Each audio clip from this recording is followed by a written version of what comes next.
A very good day to all of you. So, this is a new chapter from Contemporary Criticism to Write an Intransitive Verb by Roland Barthes, a French literary and cultural critique and leading light of both the structuralist and post structuralist movements.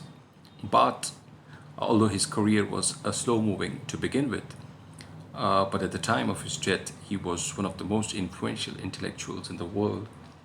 So he starts this essay with how literature was conceived in the Western culture.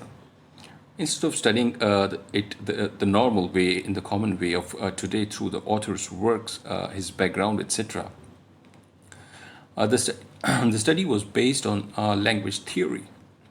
The rhetoric prevalent in the Western world for 2000 years until rationalism came in and it got transformed, its transformation to positivism, after which there was a disconnection between literature and language.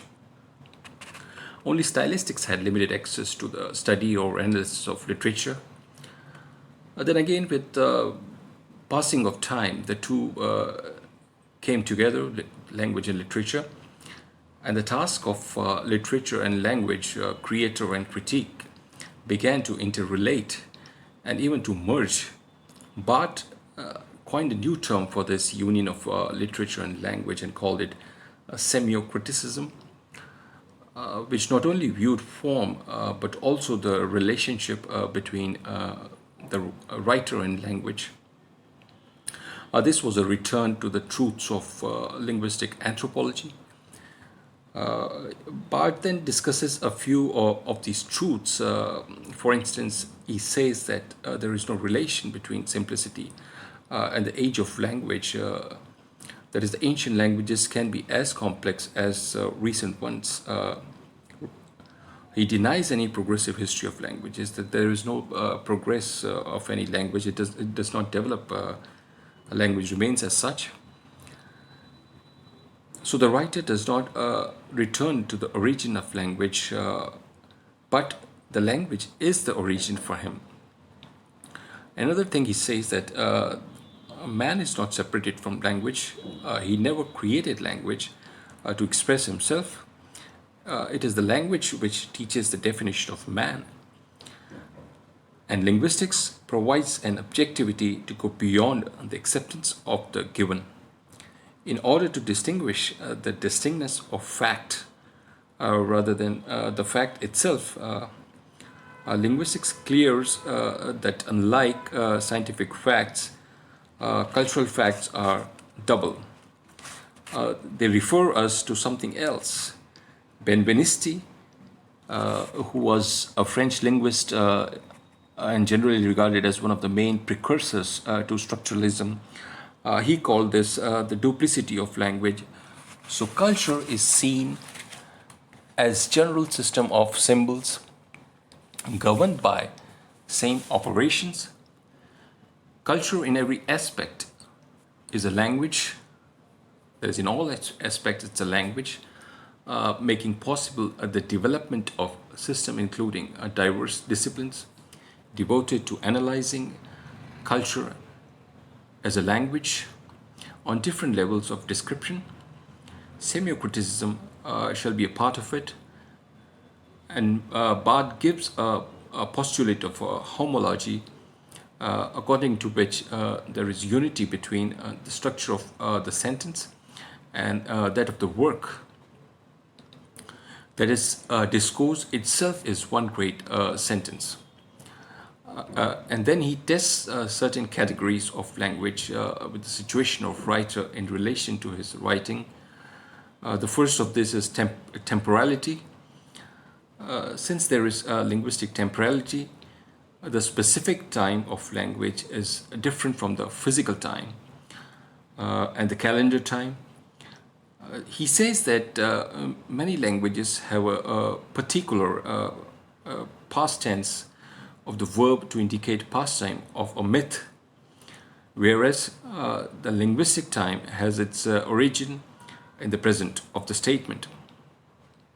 And this raises a question whether there is homological it is homological to in linguistic time, a specific time of discourse, whether there is such a time which is homological to specific time of discourse.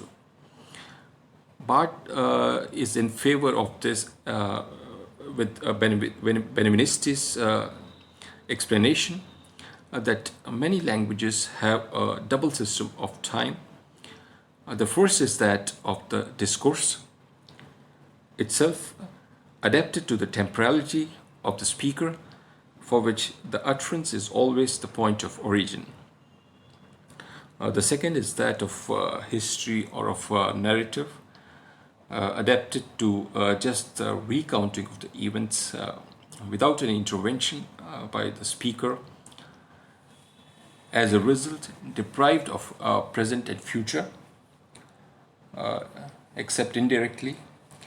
The specific tense of this second is, according to Barth, aorist or preterite, both past tense terms, simple past, which is missing from the temporal system of the discourse. Both systems are different from each other.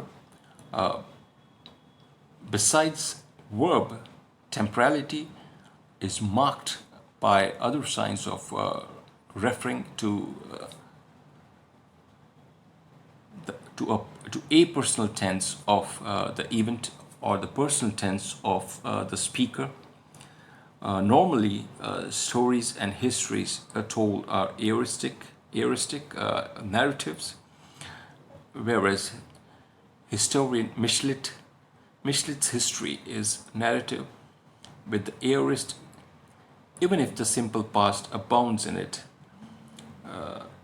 The preterite can serve to signify the depersonalization of discourse, which is a phenomena which is being most researched in today's literature. The difference between the temporal system of discourse and history is not the same as that between subjective and objective discourse. The relationship between the speaker and his utterance determines the temporal system of the discourse. Barth further says that these language facts were not perceptible as long as literature was realistic. Today, literature is discovering fundamental subtleties relative to temporality. Today, reading certain writers gives an impression that what is recounted in the aorist does not seem to be immersed in the past. That is, you recount the facts and the events in the past, but it does not seem, the work does not seem to be immersed in the past, in what has happened, but simply in the impersonal, which is neither history nor discursive information. That is moving from topic to topic, and even less the one of anonymous writing. So the modern writer must be able to distinguish between the present of the speaker and the present of what is spoken, which is mobile, where the event and writing become coincidental. Literature today concerns itself with the operative time and the time proper to the utterance itself. So the next category that Barth takes up is a person, which will be doing it in the next lecture. Thank you.